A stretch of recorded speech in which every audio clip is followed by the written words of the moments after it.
안녕하세요. 사랑하는 성도님, 영혼의 샘물 은혜의 자리 오심을 축복합니다.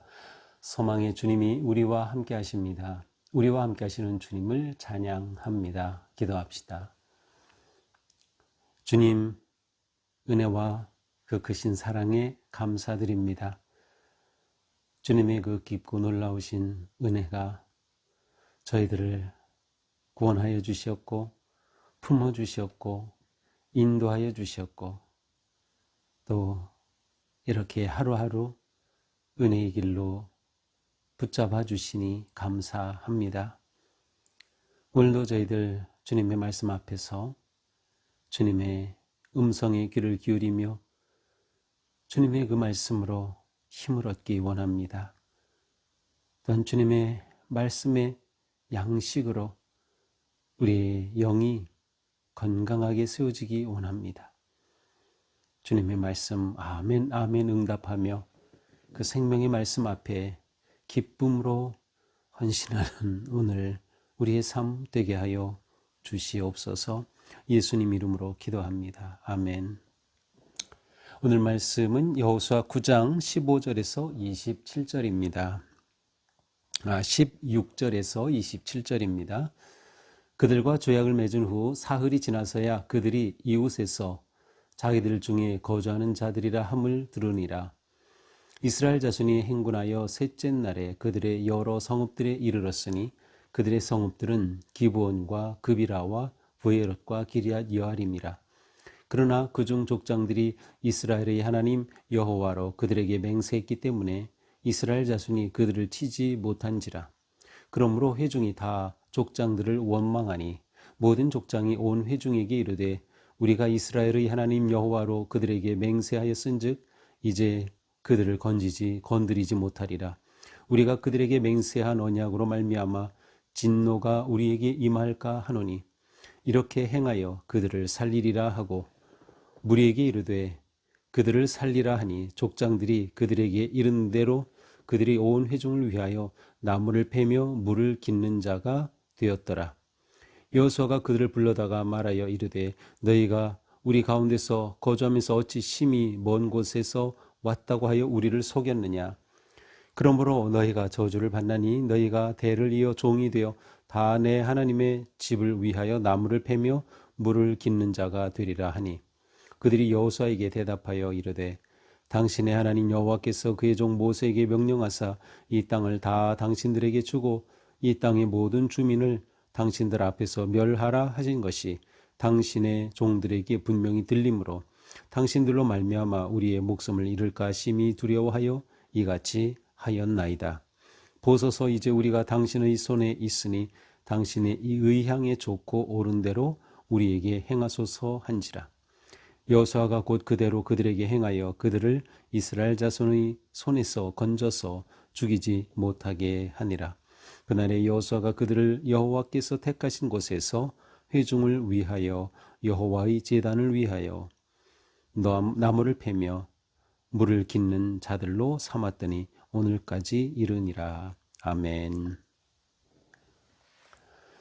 어제 본문에서는 기브온 사람들이 이스라엘 진영에 와서 아주 먼 곳에서 왔다는 것을 강조하면서 자기들과 평화 조약을 맺자고 하였죠. 이러한 그들의 요청에 대해서 이스라엘 족장들 여호수아는 그들과 평화 조약을 맺습니다. 이때 족장들과 여호수아는 정말 그들이 먼 곳에서 왔다고 믿었기 때문이죠. 자, 그런데 그들이 거짓말한 것이 3일 만에 드러납니다. 16절에 보니까 조약을 맺은 후 사흘이 지나서야, 하루 이틀 사흘, 요즘 젊은 세대 MZ세대들은 사흘이면 4일인 줄로 잘못 아는 아이들이 많다고 하죠. 사흘입니다. 3일. 사흘이 지나서야 그들이 이웃에서 자기들 중에 거주하는 자라는 것을 보게 됐어요. 그들이 바로 가나안 가까운 원주민 가운데 하나라는 사실을 알게 된 겁니다. 이스라엘 군대가 또 자손들이 행군하여 나아가다가 그들을 금방 만나게 된 것이죠. 그래서 보니까 그들이 왔던 그 기본 족속들이 거주하는 지역, 기본, 그비라, 브예롯, 기럇, 여아림 이러한 성읍들로 구성된 기본 사람들이었어요. 이렇게 되자 난감해진 거죠. 이거 어떻게 합니까? 하나님께서 원래 주셨던 말씀의 중심에는 먼 지역에 있는 경우는 화해할 수 있지만 가까이 있는 모든 가나안의 족속들은 하나님께 바쳐진, 하나님께서 완전히 그들을 쳐서 하나님께 드려야 할 그러한 땅이었는데 말이죠. 그러나 그들은 하나님의 이름으로 맹세했기 때문에 18절에 보니까 여호와 하나님으로 그들에게 맹세했기 때문에 그들은 이 맹세를 지킬 수밖에 없었어요. 그래서 이스라엘 자손들이 이 기브온 족속을 칠 수가 없게 된 것입니다. 이렇게 되자 이스라엘 회중들이 족장들을 원망합니다. 족장들에 대해서 왜 우리가 이들을 완전히 점령하고 이 땅을 우리가 다 차지할 수 있게 된 건데 우리가 기브온을 칠 수 없다고 하니 말이죠. 그래서 원망을 했어요. 어떤 분들은 이러한 이스라엘의 원망을 거룩한 원망이다, 정당한 원망이다 이렇게 표현을 하기도 합니다. 사실 이스라엘 백성들은 원망하는 백성들이었어요. 그래서 출애굽했을 때 원망하고 또 모세 앞에 원망하고 하나님께 원망하고 그래서 광야 40년을 지나왔죠. 그런데 다행스럽게도 이번 원망은 긍정적인 그런 원망이에요. 우리가 기본을 완전히 칠 수 있는데 이렇게 족장들이 화평의 조약을 맺어서 칠 수 없게 되었다 하는 것 때문에 원망을 했던 것이죠. 자, 이러한 상황에서 여호수아는 그들에게 말하죠. 우리가 이들과 여호와로 인해 맹세하였다. 그러니 우리가 이 맹세를 취소할 수가 없다. 그러니 이들을 건드리면 안 된다. 다시 말하면 이들을 해치거나 이들을 진멸할 수 없다라고 선언을 합니다. 우리가 만약 이들을 친다고 하면 하나님의 이름으로 언약 맹세를 하였기 때문에 이 조약을 깨뜨린 것이 되어서 오히려 진노가 우리에게 임할 수도 있다라는 것이죠. 이렇게 백성들에게 이 기본 사람들 우리는 살려준다라고 선언한 것이죠. 그 대신에 이 사람들은 그냥 우리와 함께 거주하는 것이 아니라 그들이 어떻게 해야 할 것인가 하는 것을 이제 이 뒤에 말합니다. 순서적으로는 어느 것이 우선인지는 모르겠어요. 하지만 이제 22절에 보면 그들이 3일 만에 바로 가까운 가나안 족속임을 알게 되자 그들을 부릅니다. 그들의 대표이겠죠. 그들의 나름 족장들 왕을 불러다가 말합니다. 너희가 우리 가운데 이렇게 가까이 가나안 땅에 거주하면서 어찌하여서 멀리서 왔다고 속였느냐. 신문을 하는 거죠. 여호수아의 재판정에 선 셈이에요. 그러자 그들이 이제 변호를 하죠. 우리는 하나님께서 모세를 통하여 하신 그 모든 거 다 들었습니다. 모세를 통하여 이 주민을 다 멸하라는 거 다 들었습니다. 우리가 그 앞에서 살 길은 없다라고 본 것이에요. 그래서 우리는 목숨을 잃을까 너무나도 두려웠습니다. 그래서 우리가 목숨을 얻을 유일한 방법은 이것밖에 없기 때문에 이렇게 한 것입니다. 이들의 이러한 고백에는 일종의 여호와 하나님에 대한 인정함, 여호와 하나님 앞에 겸손히 나오는 그러한 자세가 담겨 있어요. 왜냐하면 다른 부족들은 어떻게 합니까? 연합하여 이스라엘과 싸우자라고 지금 연합군을 형성하고 있는 상황이 있는데 기본은 이렇게 완전히 하나님 앞에 나와 굴복하고 있기 때문인 것이죠. 결국 이들의 이러한 말에 대해 여호수아는 그 사실을 그대로 받아들일 수밖에 없었어요. 그러면서 23절에 보니까 너희가 저주를 받나니 여호수아는 그들에게 저주를 내립니다. 어떤 저주입니까? 너희가 대를 이어 종이 되어 하나님의 집을 위하여 나무를 패고 물을 깃는 자가 될 것이다. 자, 사실 이것은 어떻게 보면 여호수아의 입장으로서는 어떻게 실수를 한 셈이죠. 하나님께 묻지 않고 이 일을 진행했었고 하나님께 묻지 않고 화평의 조약을 맺었었기 때문에 그래서 이것에 대해서 이들에게 너희를 저주한다 라고 말은 하지만 사실 그 내용은 그들을 살려두는 것입니다. 그 대신 그들은 이스라엘 가운데 목숨을 건져 살지만 그들은 일반 이스라엘 백성과 같이 사는 것이 아니라 하나님의 집을 위해 나무 패고 물 깃는 자가 되는 거예요. 이 나무를 패고 물 깃는 자 앞에는 종이라는 표현을 쓴 것처럼 이 당시에 가장 힘든 노역 가운데 하나였습니다.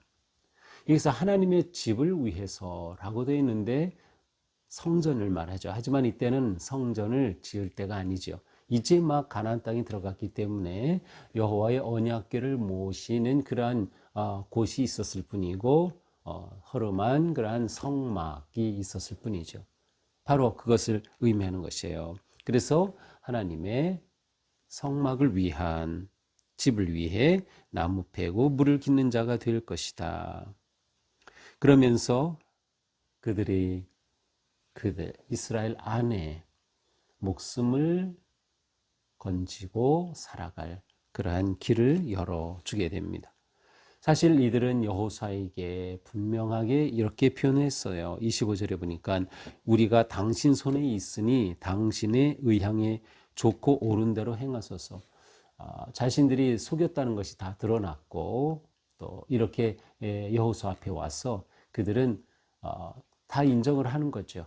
우리가 이러한 이유 때문에 이렇게 했습니다. 우리가 속인 건 사실입니다. 당신의 뜻대로 하십시오. 우리는 그대로 다 받겠습니다.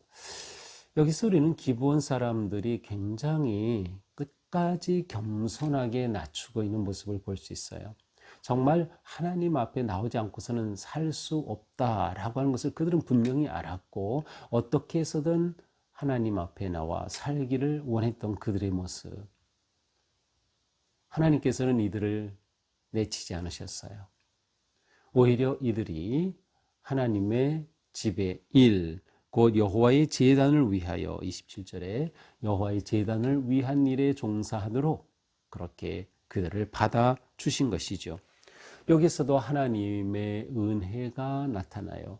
비록 이방의 민족이었고 족속이었고 속임수로 거짓 조약을 맺었음에도 불구하고 그렇게 하나님을 인정하고 하나님 앞에 살 길이 이것밖에 없다는 것을 고백하고 완전히 낮춘 그들 위에 하나님은 은혜를 베풀어 주신 것이죠. 자, 그런데 여기에서 이들이 여호와의 제단을 위한 노역에 봉사한 것으로 그들을 살려주었어요. 자, 우리가 생각할 때 여호와의 제단을 위한 것이라면 이것은 거룩한 것이죠. 나중에는 이것이 레위인들의 일이 되죠. 그들이 성막과 관련된 성전과 관련된 일은 레위 사람들이 다 해야 되기 때문에 그런데 이 일이 기본 사람들의 노동으로 도움을 받게 되는 거죠. 어떻게 이방인들이 하나님의 제단과 관련된 일을 할까? 몇 가지로 생각해 볼 수 있는데요.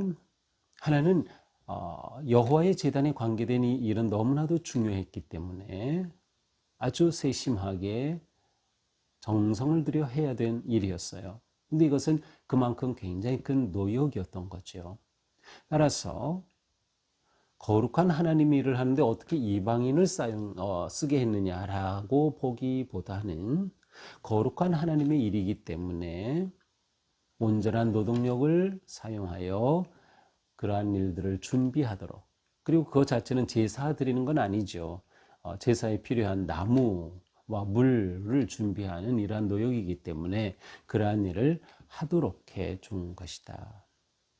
자, 또 하나는 이건 제 생각인데요. 이들은 이미 가나안 땅에 살고 있던 그러한 부족으로서 그들의 토착 신앙이 있던 사람들이에요. 그런데 그들이 이스라엘과 함께 거주한다는 것은 굉장한 위협이거든요. 사실은 이것이 제가 볼 때는 가장 큰 문제였어요. 단지 이들을 진멸하지 못한 것 문제가 아니라 이방 신앙을 가진 사람들이 지금 이스라엘과 함께 거주하도록 허락받았다는 거예요. 여호와 신앙, 여호와 하나님을 믿고 의지하는 그 신앙이 위협받게 되는 거죠. 왜냐하면 함께 거주하면 자연스럽게 영향을 받게 되는 거죠. 따라서 이 기본 사람들로 하여금 그들의 신앙을 완전히 포기하게 하는 것이었어요. 그들의 토착 신앙을 완전히 내려놓게 하는 것이었어요. 오직 여호와의 성전을 위한 이러한 노동력을 제공하는 일에 그들이 헌신하게 사용하도록 함으로써 그들의 신앙의 어떠한 것도 드러낼 수 없도록, 그러므로 완전히 하나님을 믿는 자들의 백성들과 함께하는 그들로서 그들의 신앙은 완전히 차단하고자 하는 그러한 의도가 있었던 것이 아닐까 하는 생각이 듭니다. 자, 또 하나는 여호와의 제단을 위해서 일한다는 것은 하나님께 헌신되었다라는 의미가 있거든요. 그렇다고 하면 원래 이들을 하나님께 다 바친 자들, 헤르엠이라는 중요한 단어를 이미 말씀드렸는데, 완전히 하나님께 드린 것이 되어서 생명 있는 것들은 다 죽이게 하였고 나머지는 불태워야 했고, 금은동철은 하나님께서 여리고성의 경우 여호와를 위해 남기도록 했던 것이죠. 앞에서 보면 그 바로 뒤에 이어진 아이성 전투에서는 하나님께서 다 진멸하도록 하진 않고 그들에게 일부를 전리품으로 갖도록 허락하신 부분도 나와요. 자, 그러한 점에서 이들을 살려주긴 했지만 이들은 하나님께 바쳐진 자, 헤르엠의 존재로서 생명을 유지하게 하는 그러한 의미가 있지 않았을까 하는 그러한 생각도 해보게 됩니다. 자, 이것이 오늘 말씀이죠. 자, 오늘 말씀을 보면 어제 본문은 기본이 속임수를 보였던 것, 제 오늘 본문에서는 그들의 그 문제가 무엇인가를 드러났어요. 기본의 문제가 드러났죠. 이것에 대해 여호수아가 선택하고 결정한 그러한 내용입니다. 자, 이것을 보면서 비록 그릇된 조약이라 하더라도 그것이 여호와의 이름으로 이루어진 것이기 때문에 그 책임을 져야 한다라는 것이에요.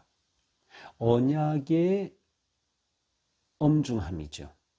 그러므로 여호와의 이름으로 맺은 언약이기에 이것은 폐기할 수 없게 된 것입니다. 그렇다면 어떤 것을 우리가 볼 수 있어요?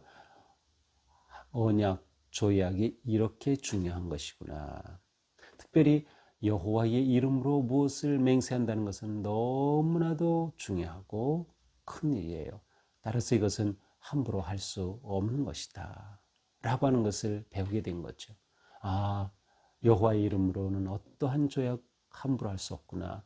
여호와께 물어야 하는구나. 묻고 또 묻고 해야 하는 것이구나 라는 것이에요. 양면성이죠. 이렇게 중요한 조약이다. 하나님의 이름으로 하는 언약은 이렇게 중요하다. 그러므로 함부로 할 수 없다.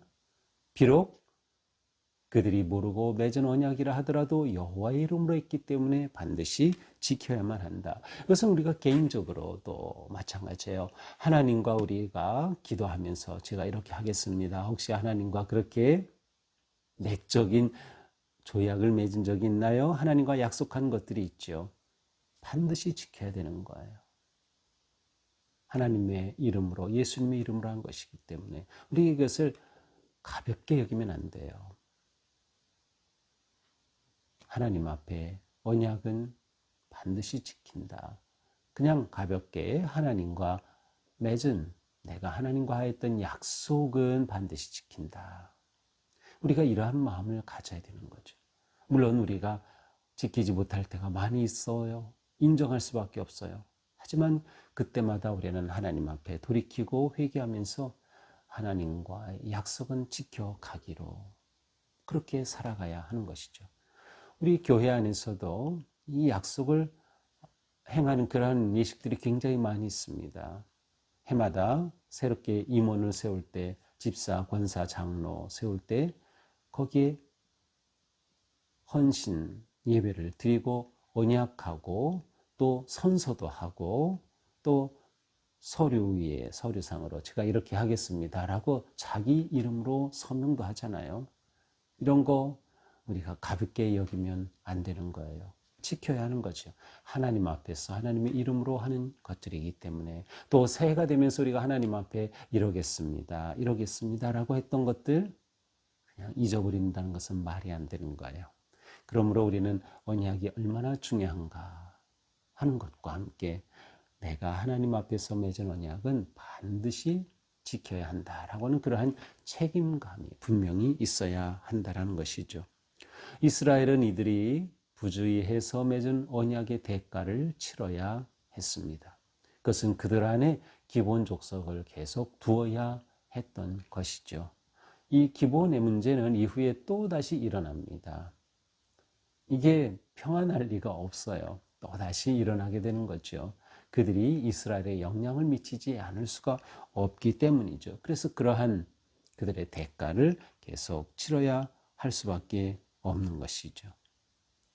우리는 무슨 일을 하든 최선을 다해서 하나님께 물으면서 믿음으로 일을 해 나가야 한다. 특별히 무엇인가를 결정할 때, 약속할 때, 언약을 맺을 때 우리는 아주 믿음으로 주님 앞에서 물으면서 진지하게 이러한 일들을 해나가야 한다라고 하는 것이죠.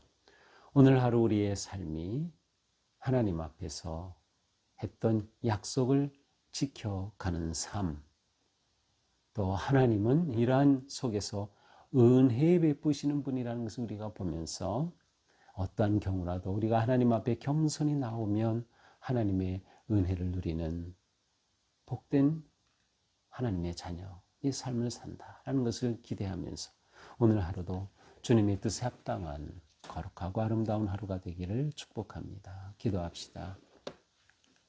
주님, 이스라엘은 기본과 너무나도 쉽게 맺은 그 조약으로 인해서 또다시 도전을 받았습니다. 하나님께서는 이 일을 통하여서도 은혜 베푸시는 하나님 앞에 완전히 내려놓고 겸손히 나올 때 기본 족속이라도 그들을 살려주시며 그들을 오히려 주님의 제단을 위한 일을 하는 자들로 세워주심을 보았습니다. 하나님의 은혜는 이렇게 크고 놀라움을 봅니다. 우리가 하루하루 살아가면서 하나님 앞에 약속한 것들, 또 기도하면서 결심하는 것들, 그것이 얼마나 중요한 것인지 생각합니다. 우리가 예수님의 이름으로 하는 이러한 것들을 잘 지켜갈 수 있는 용기와 믿음을 주시고 하나님의 언약은 무엇으로도 바뀔 수 없음을 기억하며 예수 그리스도 안에서 우리를 구원하여 주시고 하나님의 나라의 놀라운 약속을 주신 그 주님의 큰 사랑과 은혜를 감사하며 기쁨으로 하루하루를 살아가는 우리가 되게 하여 주시옵소서. 예수님 이름으로 기도합니다. 아멘. 네, 오늘도 주님의 은혜로 우리의 삶이 밝고 아름답고 헌신된 그런 복된 하루가 되기를 축복합니다. 사랑합니다.